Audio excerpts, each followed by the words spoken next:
নমস্তে। আপনি শুনছেন মানব পরিচয় এর অধ্যায় ন্যায়ের বিজয় এবং জাতীয় উৎকর্ষ। গত এপিসোডে আমি এবং নাসিরের প্রথম স্ত্রী, এখন হাইকোর্টের নামী আইনজীবী ফিরদৌস, ফোনে কথা বললাম। আমি ফিরদৌসকে জিজ্ঞেস করলাম, আমার প্রতিবেশী নাসিরই কি তার প্রাক্তন স্বামী? নাসিরের মানব পরিচয় এর প্রমাণ। ফিরদৌস নাসিরের পরিবর্তনের খবর শুনে আশ্চর্যের চেয়েও বেশি আনন্দ প্রকাশ করল। সে বলল, স্যার, যদি এমনটা হয়ে থাকে তবে এটি আমার বিচারক স্বামী হরিশচন্দ্র জির ন্যায় বিচারের প্রয়োগের আরও একটি সাফল্য। আমি নাসিরের মানব পরিচয়ের গুণগুলো সংক্ষেপে বললাম। সে অন্য সম্প্রদায়ের মানুষের সাথে অত্যন্ত আত্মীয়ের মতো ব্যবহার করে। সে ধর্মের আগে রাষ্ট্রের মজবুতিকে অগ্রাধিকার দেয়।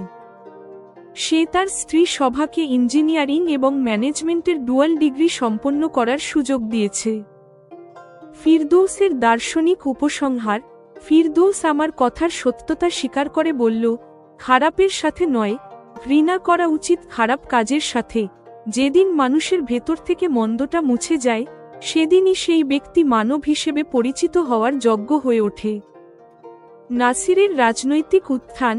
নাসির তার ওয়ার্কশপের দায়িত্ব স্ত্রী সভার ওপর সঁপে দিয়ে নিজেকে রাজনীতির জন্য উৎসর্গ করল। তার অক্লান্ত পরিশ্রম এক অলৌকিক কাণ্ড ঘটাল। রাজনৈতিক বিজয়। রাষ্ট্র নির্মাণ পার্টি নাসিরকে টিকিট দিল এবং সে টানা 3 বার নির্বাচনে জিতে রাজনৈতিক বিশ্লেষকদের অনুমান ভুল প্রমাণ করে দিল। ফতোয়ার অবসান। নাসিরের প্রগতিশীল চিন্তাধারায় প্রভাবিত হয়ে মুফতি, মৌলভী এবং কাজীরাও তার সমর্থক হয়ে উঠল এবং অবশেষে নাসিরের ওপর থেকে ফতোয়া প্রত্যাহার করে নেওয়া হল। জাতীয় উচ্চাকাঙ্ক্ষা। মন্ত্রী হওয়ার পর নাসির তার আসল উচ্চাকাঙ্ক্ষা প্রকাশ করল, আমার লক্ষ্য হওয়া উচিত যে আমরা, সরকার, ভারতকে সেই গন্তব্যে নিয়ে যাই যেখানে বিশ্বে ভারতের কাজ এবং দেশের নাগরিকের নাম সম্মানের সাথে নেওয়া হয়। সে তার সম্প্রদায়ের মানুষকে আধুনিক শিক্ষা গ্রহণ করতে এবং সামাজিক সম্প্রীতির উদ্যোগ নিতে উৎসাহিত করল, যার ফলে দেশে সাম্প্রদায়িক সংঘাতের ঘটনা অনেক কমে গেল। ন্যায়ের চূড়ান্ত বিজয়। নাসির যখন তৃতীয়বার জিতে কেন্দ্রীয় সরকারের ক্যাবিনেট মন্ত্রী হল, তখন এই অদ্ভুত ঘটনার আলোচনা চারদিকে ছড়িয়ে পড়ল। অন্তিম গৌরব। গল্পের শেষ হয় তখন, যখন ফিরদৌস কল করে জানায়, তার স্বামী, বিচারক হরিশচন্দ্র, রাষ্ট্রপতি দ্বারা সুপ্রিম কোর্টের প্রধান বিচারপতি নিযুক্ত হয়েছেন।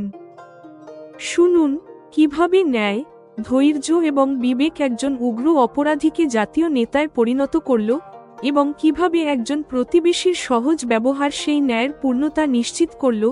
মানব পরিচয় এর অন্তিম এবং মহিমান্বিত এপিসোডে আপনি শুনবেন। এপিসোড 21, ন্যায়ের বিজয় এবং জাতীয় উৎকর্ষ। কল সংযোগ হতেই নারীকণ্ঠের মিষ্টি স্বরে আমাকে জিজ্ঞেস করা হলো, আপনি কে? আমার কথা শুনে ফিরদৌস খুব খুশি হল। আমাদের মধ্যে কিছু সাধারণ কুশল বিনিময়ের পর আমি জানালাম, ফিরদৌস, গত 5 বছর ধরে আমাদের প্রতিবেশী হিসেবে নাসির তার পরিবারসহ থাকে। তার সম্পর্কে কালই আমি যা জানতে পারলাম তাতে আমার মনে হচ্ছে যে এই নাসিরই তোমার প্রাক্তন স্বামী। ফিরদৌস তখন গম্ভীর হয়ে বলল, স্যার, এটা একেবারেই হতে পারে। সে তো আপনার এবং আমার আগের শহরেরই বাসিন্দা। তখন আমি ফিরদৌসকে বললাম, ফিরদৌস, প্রতিবেশী হিসেবে তার সাথে আমার অভিজ্ঞতা তোমার অভিজ্ঞতার ঠিক উল্টো। সে তো আজ এমন একজন মানুষ যার জন্য তুমি মানব পরিচয় কথাটি ব্যবহার করতে পারো। কথা শুনে ফিরদৌসের উত্তরে আমি বুঝলাম যে সে অবাক কম, খুশি বেশি হয়েছে। সে বলল, স্যার, যদি এমনটা হয়ে থাকে তবে এটি আমার বিচারক স্বামী হরিশচন্দ্র জির ন্যায় বিচারের প্রয়োগের আরও একটি সাফল্য। আমার শ্রদ্ধেয় স্বামী মনে করেন যে ন্যায় এবং অপরাধীকে শাস্তি দেওয়ার ধারণা তখনই পূর্ণতা পায় যখন অপরাধীর অপরাধ প্রবণতা মুছে যায়। ফিরদৌস কিছুক্ষণ থামল, তারপর জিজ্ঞেস করল, স্যার, নাসিরের কোন গুণগুলো দেখে আপনি তার মধ্যে মানব পরিচয় খুঁজে পাচ্ছেন? কিছু আমাকেও বলুন। তখন অনেক কথার মাঝে আমি নাসিরের গুণগুলো সংক্ষেপে এভাবে বললাম, অন্য সম্প্রদায়ের হওয়া সত্ত্বেও নাসিরের আন্তরিক ব্যবহার আমাদের কাছে কখনো আমাদের নিজের ছেলের চেয়ে কম মনে হয়নি। নাসির ৩৫ বছর বয়সেই তার রাজনৈতিক পরিচয় এতটাই ভালো তৈরি করেছে যে তার গুণমুগ্ধরা তার নিজের সম্প্রদায়ের চেয়ে অন্য সম্প্রদায়েরই বেশি। নাসিরের চিন্তায় ধর্মের আগে রাষ্ট্রের শক্তি অগ্রাধিকার পায়। সে একজন প্রগতিশীল যুবক। নাসিরের বিয়ের পর তার স্ত্রী সভাকে এনআইটির মতো ভালো কলেজ থেকে ডুয়াল ডিগ্রি করার সুযোগ করে দিয়েছে, যার ফলে আজ সভা অটোমোবাইল ইঞ্জিনিয়ার। আমার মতে এই বৈশিষ্ট্যগুলো থাকাই নাসিরের মধ্যে মানব পরিচয় এর কারণ। তখন ফিরদৌস বলল, নিঃসন্দেহে স্যার, আপনি একদম ঠিক বলেছেন। আগের নাসিরের সাথে আজকের নাসিরের তুলনা করলেই বোঝা যায় যে খারাপ মানুষকে নয়, খারাপ কাজকে ঘৃণা করা উচিত। যেদিনই কোনো মানুষের ভেতর থেকে মন্দটা মুছে যায়, সেই খারাপ মানুষটি নিজেই মানব হিসেবে পরিচিত হওয়ার যোগ্য হয়ে ওঠে। শুনে আমি বললাম, ফিরদৌস, তোমার মধ্যে সঠিক শব্দে মনের ভাব প্রকাশের এক অনন্য প্রতিভা আছে। ফিরদৌস এতে খুশি হয়ে বলল, ধন্যবাদ স্যার। তারপর একে অপরকে শুভরাত্রি জানিয়ে আমরা কল শেষ করলাম। সেই রাতে আমি ভাবছি যে এই বড় দুনিয়াটাও মাঝে মাঝে কত ছোট হয়ে যায়। এটা একটা কাকতালীয় ঘটনা যে একদিন নাসিরের দ্বারা নির্যাতিতা ফিরদৌস আমার কাছে এসেছিল, আর এখন সেই অত্যাচারী নাসির আমাদের ঘনিষ্ঠ প্রতিবেশী। নাসিরের ব্যবহার এবং গাড়ির সার্ভিসিংয়ের কম দামের কারণে তার ওয়ার্কশপ গ্রাহকদের কাছে খুব জনপ্রিয় হয়ে উঠল। নাসির পরিকল্পিতভাবে সভার ডিগ্রি শেষের অপেক্ষা করছিল। সভার ডিগ্রি পেতেই নাসির ওয়ার্কশপের দায়িত্ব সভাকে দিয়ে দিল এবং তার শ্যালক ইমরানকে আয়ের 25% ভাগিদার করে দিল।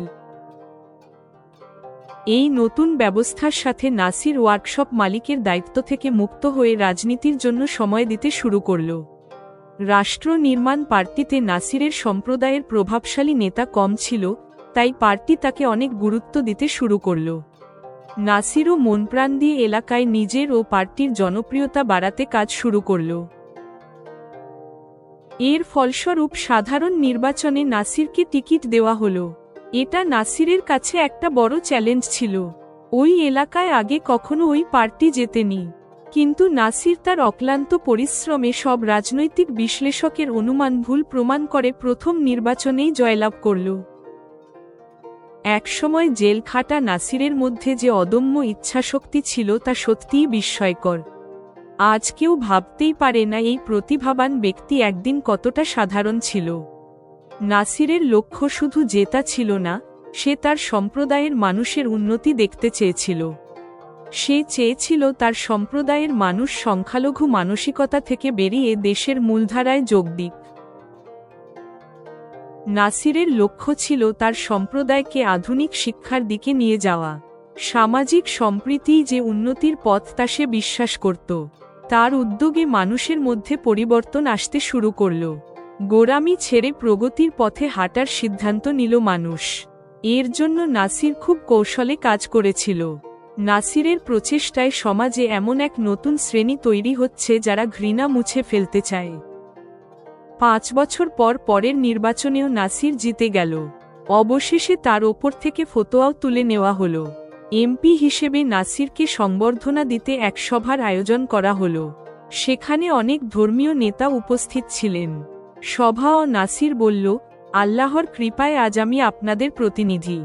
আমার লক্ষ্য শুধু নাম কামানো নয়, ভারতকে বিশ্বের দরবারে শ্রেষ্ঠ স্থানে পৌঁছে দেওয়া। আমাদের কাজ ও চেষ্টার মাধ্যমেই আমাদের পরিচয় তৈরি করতে হবে। এমন কাজ করতে হবে যাতে আমাদের সম্প্রদায়ের মানুষ গর্ব অনুভব করতে পারে। নাসির আরও বলল, আমাদের ব্যক্তিগত সম্মানের চেয়ে বেশি সেই সম্মান কামাতে হবে যা সারা বিশ্বে আমাদের ধর্মের জয়গান গাইবে। আমাদের সম্প্রদায়কে দুনিয়ার সামনে ভালোবাসার বার্তাবাহক হিসেবে তুলে ধরতে হবে। নাসিরের কথা সবাইকে মুগ্ধ করল। তার খ্যাতি ছড়িয়ে পড়ল সারা দেশে। সাম্প্রদায়িক সংঘাত কমে গেল। নাসির টানা তৃতীয়বার জিতে কেন্দ্রীয় মন্ত্রী হল। আমি এখনো ফিরদৌসের সাথে নাসিরের ব্যাপারে কথা বলি। ফিরদৌস বলে, এটা সত্যিই এক অলৌকিক ঘটনা যে একজন প্রাক্তন কয়েদি দেশের মন্ত্রী হল। নাসির আর ফিরদৌস দুজনেই আজ সাফল্যের শিখরে, যেন এক দীর্ঘ যাত্রা শেষ হলো। কিছুদিন পর ফিরদৌস কল করে জানালো, তার স্বামী হরিশচন্দ্র সুপ্রিম কোর্টের প্রধান বিচারপতি নিযুক্ত হয়েছেন। আমি তাদের অভিনন্দন জানালাম। দেশের সবচেয়ে প্রভাবশালী দুই পরিবারের সাথে আমার ঘনিষ্ঠতা হওয়াটা আমার জন্য গর্বের বিষয়। ফিরদৌস উত্তরে বলল, স্যার, আপনি সেই দিন আমাকে সাহায্য না করলে আজ হয়তো আমি জীবিত থাকতাম না। আপনার কাছে আমি কৃতজ্ঞ। আমি বললাম, ফিরদৌস, আমি শুধু এক মাধ্যম ছিলাম। তোমার নিজের যোগ্যতাতেই তুমি আজ এই জায়গায় পৌঁছেছ। শেষে ফিরদৌস বলল, সেটা আপনার মহত্ব স্যার। এভাবেই এক দীর্ঘ গল্পের সমাপ্তি ঘটল। এখন শুনুন মানব পরিচয় এর এই এপিসোডের ওপর জেমিনাই এর পর্যালোচনা। উপশিরোনাম, ন্যায়ের বিজয় এবং জাতীয় উৎকর্ষ। ১. ন্যায়ের প্রয়োগ। নাসিরের পরিবর্তনকে ফিরদৌস তার স্বামীর বিচার বিভাগীয় পরীক্ষার সাফল্য হিসেবে দেখেছে। শাস্তি শুধু অপরাধীকে সংশোধন করার জন্য হওয়া উচিত, এই মহান বার্তা এখানে রয়েছে। ২. মানব পরিচয়। নাসির যেভাবে একজন আদর্শ নাগরিক হিসেবে বড় হয়েছে তা ধর্মের চেয়ে দেশপ্রেমকে অগ্রাধিকার দেওয়ার এক উদাহরণ। ৩. উপসংহার। ন্যায়, মানবতা এবং বন্ধুত্বের মাধ্যমে এই গল্প এক সার্থক পরিণতির দিকে পৌঁছেছে। এই পর্বে নাসিরের রাজনৈতিক উত্থান ও সামাজিক লক্ষ্য ফুটে উঠেছে। তার প্রবাস যাপন এবং পরে এলাকার মানুষের সেবা করা প্রমাণ করে যে মানুষের পরিবর্তন সম্ভব। সভার ক্ষমতায়ন ও ফতোয়া তুলে নেওয়া এই গল্পের অন্যতম ইতিবাচক দিক। গল্পের শেষে দুই প্রধান চরিত্র, নাসির ও হরিশচন্দ্র, দেশের সর্বোচ্চ উচ্চতায় পৌঁছে যায়। একজন শাসন ব্যবস্থার শীর্ষে, অন্যজন বিচার ব্যবস্থার শীর্ষে। এটি এক অসাধারণ ভারসাম্য। অবশেষে ফিরদৌসের কৃতজ্ঞতার মাধ্যমেই গল্পের সমাপ্তি। প্রতিবেশীর সামান্য সাহায্য ফিরদৌসের জীবন শুধু বাঁচায়নি, নাসিরের পরিবর্তনের সাক্ষী হিসেবেও রয়ে গেছে। এইভাবেই সমাপ্ত হল মানব পরিচয়ের ২১টি পর্ব। এপিসোড ২১ সমাপ্ত।